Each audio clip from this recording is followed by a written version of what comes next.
Hello and welcome to English Parliamentary News. I'm Dave Akbar Syafikarno. In this special episode, to celebrate the 76th anniversary of the Indonesian House of Representatives, we will present all the latest and interesting information around the House of Representatives of the Republic of Indonesia.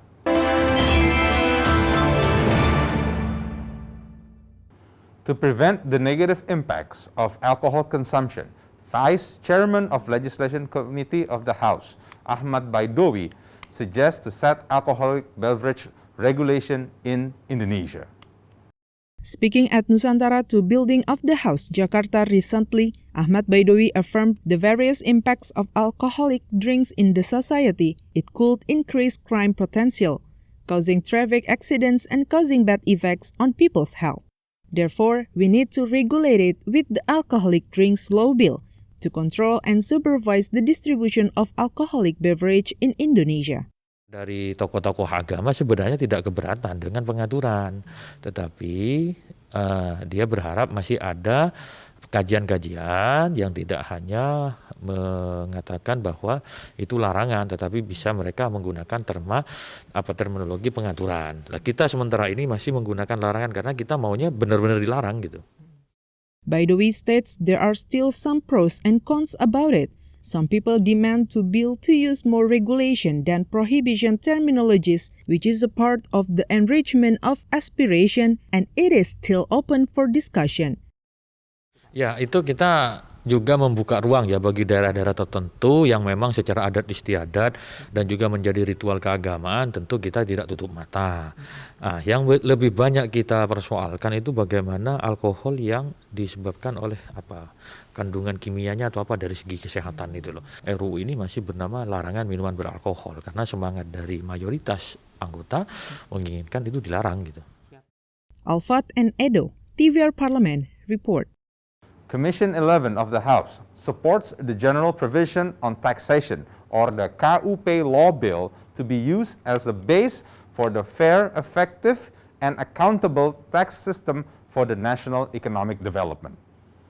Speaking after a meeting with the academics at Nusantara I Building of the House, Jakarta recently, member of Commission 11 of the House, Hidayatullah, states a good economic condition will maximize the measured tax revenue. Therefore, Hidayatullah hoped the General Tax Provisions Bill will not burden the people with various taxes, which could cause a counterproductive action. Ekonominya harus diperbaiki dulu.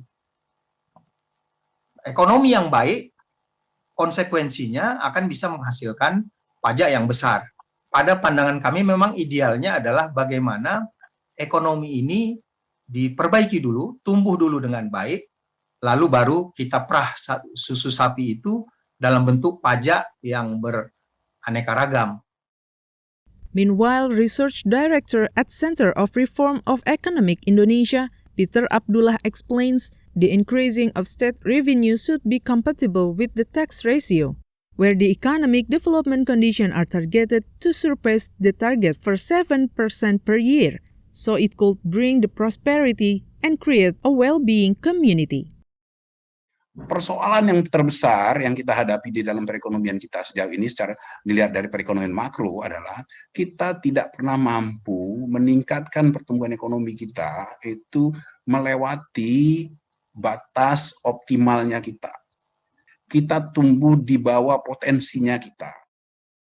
Tax in the major source for the state's budget, besides the optimal non-tax tax revenue, efficient budget, and high-quality spending. Indonesia taxation has a long way in reforming its tax system. Ajib and Christio, TVR Parliament, report. The House of Representatives demand the government to take a firm actions against those who falsified the COVID-19 vaccine certificate.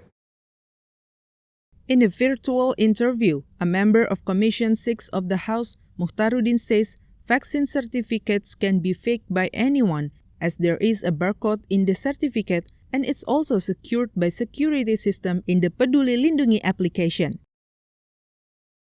Nah, sekaranglah pemerintah sudah akan mengoptimalkan aplikasi Peduli Lindungi itu. Sehingga semuanya akan terkoneksi, terintegrasi di aplikasi itu. Dengan demikian maka sulit untuk nanti ya bagi masyarakat karena ada barcode ya. Begitu kita kita ada sertifikat kita nih, barcode kita akan masuk di Peduli Lindungi. Kalau barcode-nya nggak ada, berarti dia akan ditolak gitu ya. Mukhtaruddin adds with the Peduli Lindungi app, vaccine certificates are very difficult to fake. Even so, he admits in every technology has its own loopholes that makes it possible to be falsified. Currently, not everyone has gotten the COVID-19 vaccine. This gives an opportunity for people who want to seek personal gain by falsifying vaccine certificates in order to reap multiple benefits. Masuk di aplikasi Peduli Lindungi, masukkan kita NIK ataupun nomor handphone kita, kan sudah kita punya akun, kita lihat tinggal klik aja sertifikat vaksin sudah muncul situ. Nah, ya sistem ini sudah bagus. Ini yang harus dipakai dan harus diintegrasikan. Forgery of vaccine certificates is a new crime amidst the implementation of Public Activity Restriction or PPKM because now it's a mandatory requirement for users to access air, sea, or land transportation services as their transportation mode. Even to enter shopping center, people are now required to have a vaccine certificate. Habibi Mahabah, TVR Parliament, report. And that rounds up this episode of English Parliamentary News. On behalf of all the crew of the TV Parliament, we'd like to thank you for your attention from me, Dave Akbar Shafiqarno. Once again, thank you for watching and goodbye.